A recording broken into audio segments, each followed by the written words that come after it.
The rain battered the windows of Lily's small apartment, a relentless drumbeat that drowned out the world.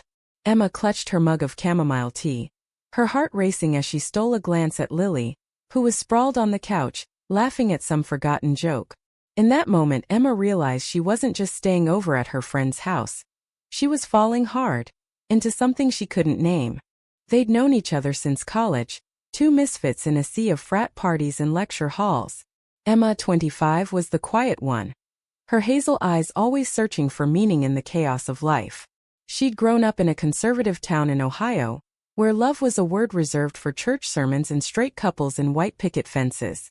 Lily, 26, was her opposite, bold, unapologetic, with short black hair and green eyes that seemed to hold 1,000 secrets.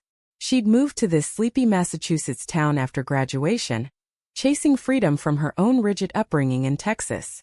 Their friendship had been instant, a spark that Emma had always chalked up to platonic chemistry. Until tonight. The storm had trapped them here. Emma's car wouldn't start, and Lily had insisted she stay over. "No way you're walking home in this mess," Lily had said, tossing her a blanket with a grin that made Emma's stomach flip. Now, as the clock ticked past midnight, the air between them felt charged, like the static before lightning. They were alone, no distractions, just the rain and the weight of unspoken words. Lily stretched, her leather jacket discarded on the floor, revealing a faded band tee that clung to her frame. "You're quiet tonight, Em," she said, her voice teasing but soft. "What's going on in that big brain of yours?" Emma's throat tightened. She wanted to say it, how every laugh, every brush of Lily's hand, every late-night text had been building to this moment. But fear clawed at her. What if she was wrong? What if saying it ruined everything? "Just thinking about life," she mumbled, staring into her tea. Lily raised an eyebrow, scooting closer on the couch. "Life, huh? That's deep for a Tuesday." Her grin was infectious, but her eyes held something deeper, something that made Emma's pulse race. "Come on, spill. You've got that look. Like you're carrying the world." Emma laughed nervously, her fingers tracing the rim of her mug. "It's nothing. Just you ever feel like you're on the edge of something, but you're too scared to jump?" Lily's smile faded, replaced by a searching look. "All the time," she said quietly. "But sometimes you gotta jump anyway." The words hung between them, heavy and electric. Emma's heart pounded so loudly she was sure Lily could hear it. She wanted to ask what Lily meant, to push past the fear and see where this moment could lead. But then Lily stood, breaking the spell. "I'm grabbing more tea. Want some?" Emma nodded, her courage slipping away like the rain down the window. As Lily disappeared into the kitchen, Emma sank back into the couch, her mind a storm of its own. She'd spent years hiding who she was, convincing herself that her feelings for women were just a phase, a sin, a mistake. But Lily wasn't a mistake. She was a wildfire, and Emma was terrified of getting burned. The night stretched on, filled with small talk and stolen glances. Lily told stories of her travels, her dreams of opening a bookstore, her battles with her family's expectations. Emma listened, captivated, her own dreams spilling out despite herself. Writing a novel, leaving Ohio for good, finding a place where she could be herself. "You could do it, you know," Lily said, her voice fierce with belief. "You're stronger than you think, Em." Emma wanted to believe her. She wanted to believe in a world where she could be brave, where she could reach for Lily's hand and not pull back. But the weight of her upbringing, the whispers of her hometown, held her like chains. By the time they settled into Lily's spare bed, Emma on the couch, Lily in her room, the ache in Emma's chest was unbearable. She lay awake, staring at the ceiling, the rain softer now but still relentless. She thought of Lily's laugh, her fearless spirit, the way her eyes seemed to see right through her. And then in the quiet she heard it. A soft knock on the doorframe. Lily stood there, silhouetted by the hallway light, her expression unreadable. "Em," she whispered. "Can't sleep either?" Emma sat up, her heart in her throat. "No," she admitted. "Too much on my mind." Lily hesitated, then crossed the room, sitting on the edge of the couch. "Me too," she said, her voice barely above a whisper. "I keep thinking, what if I'm missing something? Something right in front of me." The air stilled. Emma's breath caught as Lily's hand brushed hers, tentative like a question. For a moment the world was just them. Two women, two hearts, teetering on the edge of something vast and terrifying and beautiful. Lily, Emma started, her voice trembling. But before she could finish, Lily leaned in, her lips soft and warm against Emma's. The kiss was brief, a spark in the dark, but it set Emma's world ablaze. She pulled back, eyes wide, her mind screaming with fear and want and everything in between. "I'm sorry," Lily said quickly, her face flushed. "I shouldn't have." "No," Emma interrupted, her voice steadier than she felt. "Don't be sorry."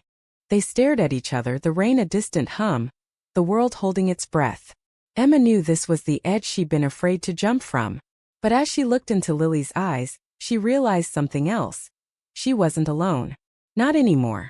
The morning after the kiss dawned crisp and golden, the storm of fading memory. Emma woke on the couch, her heart still racing from the night before. Lily's lips a ghost on her own. She lay still, afraid to move, as if the moment might shatter if she breathed too loudly. Lily was already in the kitchen, humming softly as she made coffee. The normalcy of it, Lily in her oversized sweater, the scent of roasted beans, felt surreal after the seismic shift of last night. Emma sat up, smoothing her tangled hair, her mind a tangle of hope and dread. Had the kiss meant as much to Lily as it did to her? Or was it a fleeting impulse? A mistake born of late-night vulnerability? "Hey, sleepyhead," Lily called, her voice light but tinged with something cautious. She appeared in the doorway, two mugs in hand, her green eyes searching Emma's face. "You okay?"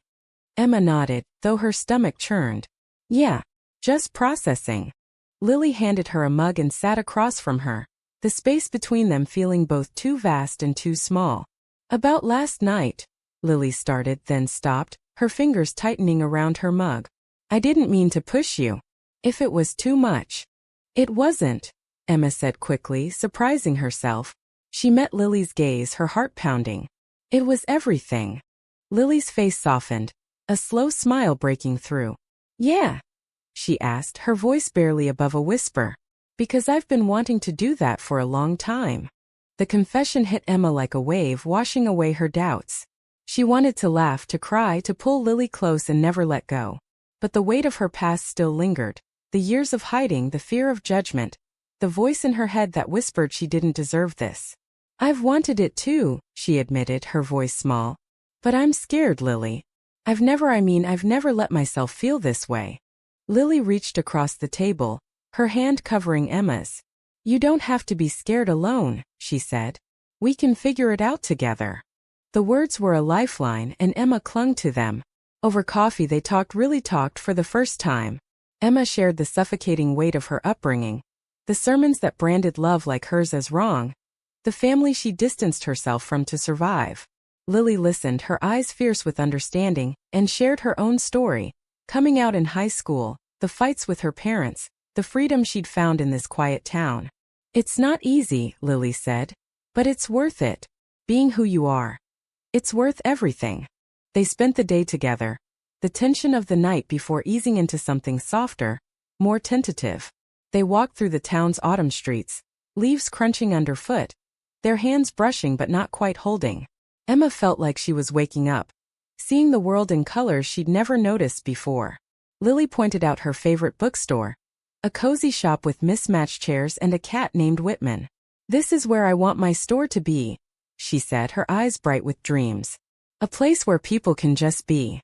Emma smiled, imagining herself in that world, writing in a corner while Lily curated shelves of poetry and queer lit.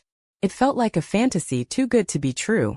But as they sat on a park bench, sharing a bag of apple cider donuts, Lily's shoulder pressed against hers, and Emma let herself believe it could be real. That evening, back at Lily's apartment, the air was different, lighter but still charged.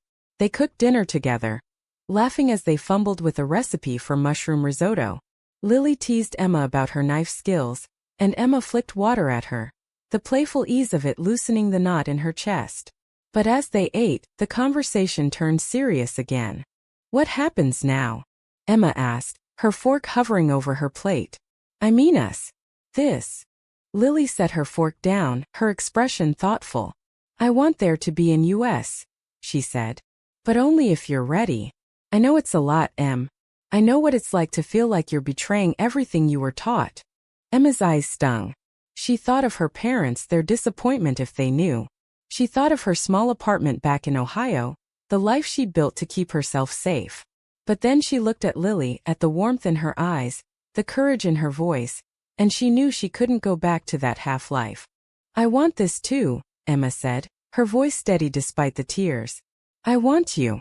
Lily's smile was like sunlight, and when she leaned across the table to kiss her, it was slower this time, deliberate, full of promise. Emma kissed her back, her fears melting into the warmth of it, the world fading until it was just them. But the world didn't stay faded. As they pulled apart, Emma's phone buzzed on the counter, a reminder of the life she'd left behind. She glanced at it, a text from her sister asking when she'd be home. The reality of her choices crashed in, and for the first time, Emma realized that choosing Lily meant choosing herself, and that was the scariest thing of all. Emma's phone kept buzzing, each notification a tether pulling her back to Ohio. She ignored it, focusing on Lily's laughter as they washed dishes, the clink of plates grounding her in this fragile new world. But the weight of her sister's texts, of her old life, gnawed at her, a reminder that love, no matter how bright, came with a cost. The next few days were a blur of stolen moments. Emma extended her stay, calling in sick to her remote job as a copy editor. She and Lily explored the town, from the farmer's market to a hidden pond where they skipped stones and talked about everything. Books, fears, the future. Lily's confidence was infectious, but Emma couldn't shake the fear that this was temporary, a dream she'd wake up from. One afternoon they sat in the bookstore, Whitman the cat curled up on Emma's lap. Lily was reading aloud from a poetry collection, her voice weaving through the words like music. Emma watched her, mesmerized, but her thoughts kept drifting to the inevitable. She'd have to go back to Ohio soon.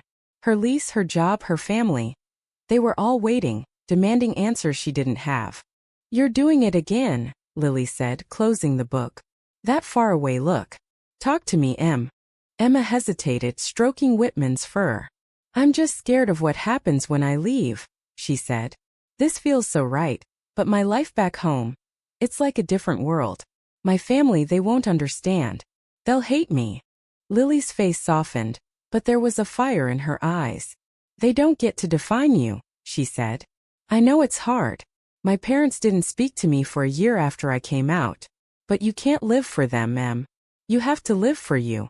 Emma wanted to believe her, but the thought of her parents' disapproval, of losing the only family she had, felt like a knife. She'd always been the good daughter, the one who followed the rules. This, with Lily, was rebellion in its purest form. That night they went to a local queer open mic, a cozy bar filled with laughter and music. Lily convinced Emma to read a poem she'd written in college, something raw and aching about searching for home. The crowd cheered, and Lily's proud grin made Emma's heart swell. For the first time she felt seen, not just by Lily but by a community that embraced her without judgment. But the high didn't last. Back at Lily's apartment, Emma finally checked her phone. Her sister's texts had turned urgent. Mom's worried. Where are you? Call me. Guilt twisted in Emma's gut. She hadn't told anyone she was staying with Lily, hadn't mentioned the kiss, the feelings, the everything. She was still hiding even here. Lily noticed her tension and sat beside her. Your sister, she asked gently.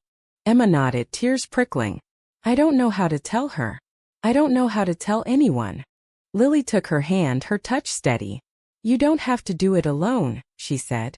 I'll be here every step. But you have to decide what you want, Em. Not what they want. Emma's tears fell then, hot and fast. She wanted Lily, wanted this life where she could be herself. But the thought of coming out, of facing her family's judgment, felt like stepping into a void. Lily pulled her close, holding her as she cried. And in that embrace, Emma found a flicker of courage. The next day, Emma called her sister. The conversation was short, tense. She didn't mention Lily, only said she was staying with a friend and needed time. Her sister's silence was deafening, a preview of the storm to come. When she hung up, Lily was there, offering a quiet smile and a cup of tea. You did good, Lily said. It's a start. Emma nodded, but the weight of her choice settled heavier. She was falling for Lily, falling into a version of herself she'd never dared to imagine. But every step toward that truth felt like a step away from the life she'd known. And she wasn't sure she was strong enough to keep walking. The days with Lily felt like a stolen season, each moment bright and fleeting. Emma woke to the sound of Lily singing off-key in the shower, and the simplicity of it, domestic, unguarded, made her heart ache with possibility. But the clock was ticking. Her life in Ohio loomed, and the courage she'd found in Lily's arms was starting to fray. They spent a weekend hiking in the Berkshires, the autumn leaves a riot of red and gold. Lily led the way, her laughter echoing through the trees as she teased Emma about her fear of heights. At the summit they sat on a rocky outcrop, the world spread out below them. Lily's hand found Emma's, their fingers intertwining, and for a moment, Emma felt weightless, like she could stay here forever. But reality crept in. Emma's boss emailed, asking when she'd be back at her desk. Her sister called again, her voice sharp with suspicion. And then there was the letter, tucked in Emma's bag unopened from her mother. She hadn't dared to read it, but its presence was a constant pressure, a reminder of the confrontation waiting for her. That night, back at Lily's, Emma finally opened the letter. Her mother's handwriting was neat, controlled, but the words cut deep. "We're worried about you, Emma. You're not yourself. Come home." It wasn't an invitation. It was a summons. Emma's hand shook as she set the letter down, her throat tight with unshed tears. Lily found her sitting on the couch, staring at the paper. "What's wrong?" she asked, kneeling in front of her. Emma handed her the letter, unable to speak. Lily read it, her jaw tightening. "They don't know you," she said finally, her voice fierce. "They don't know how brave you are, how much you're fighting to be yourself." Emma's tears fell then, hot and heavy. "What if they're right?" she whispered. "What if I'm making a mistake? What if this us is just wrong?" Lily's eyes flashed with something like pain. "Do you really believe that?" she asked. "Because I don't. I feel more alive with you than I ever have. And I think you feel it too." Emma did feel it. The truth of it burned in her chest. But the fear was still there, a shadow she couldn't shake. She thought of her mother's face, her father's silence, the church pews where she'd learned to hate herself. "I don't know how to do this," she admitted. "I don't know how to be this person." Lily took her hands, her grip firm. "You already are," she said. "You're already her. You just have to let her out." The words broke something in Emma, a dam she'd built to keep herself safe. She kissed Lily then, desperate and raw, pouring everything she couldn't say into the press of their lips. Lily kissed her back, fierce and steady, and for a moment the world was right. But the next morning reality crashed back. Emma's sister showed up at Lily's door unannounced, her face a mix of worry and anger. "You didn't tell me you were here," she said, her eyes flicking to Lily, who stood protectively behind Emma. "What's going on, Emma?" The air was thick with tension. Emma's heart pounded as she faced her sister, the truth clawing its way up her throat. "I'm staying with Lily," she said, her voice trembling but clear. "And I love her." The words hung in the air, a confession and a challenge. Her sister's face froze, her eyes wide with shock. Lily's hand found Emma's, squeezing tight, a silent promise to stand with her. But as her sister turned and left without a word, Emma felt the ground shift beneath her. She'd taken the leap, but the fall was far from over. The silence after her sister's departure was deafening. Emma stood frozen in Lily's living room, her hand still in Lily's, the weight of her confession settling like dust. She'd said it, "I love her," and the world hadn't ended, but it hadn't welcomed her either. Lily pulled her into a hug, her arms a safe harbor. "You were so brave," she whispered. "I'm so proud of you." Emma clung to her, tears streaming down her face.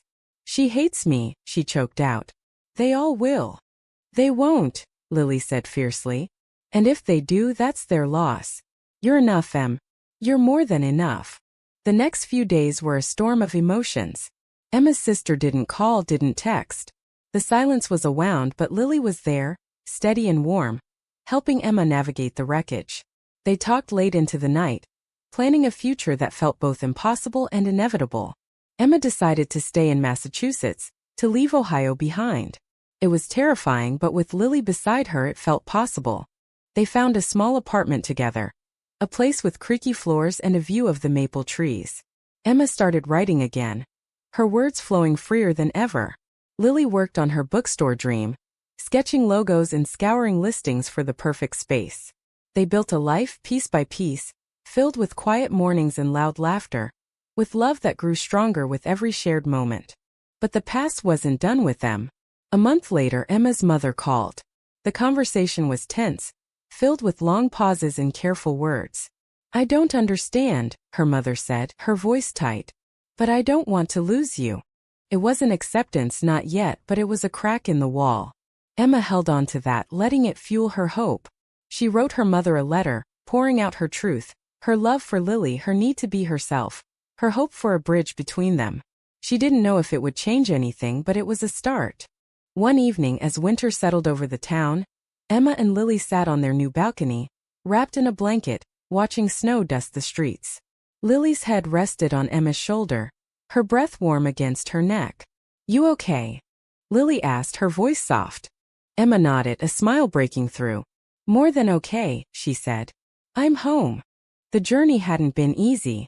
There were still battles to fight. Family, society, the doubts that lingered in quiet moments. But as Emma looked at Lily, at the life they were building, she knew it was worth it. Love, she realized, wasn't just a feeling. It was a choice, a fight, a promise to keep showing up. And with Lily by her side, she was ready to keep choosing it, every single day. Their story wasn't over. It was just beginning. And in that beginning, Emma found something she'd spent her life searching for. Herself. Thank you for listening. Like and subscribe to get notifications about next videos.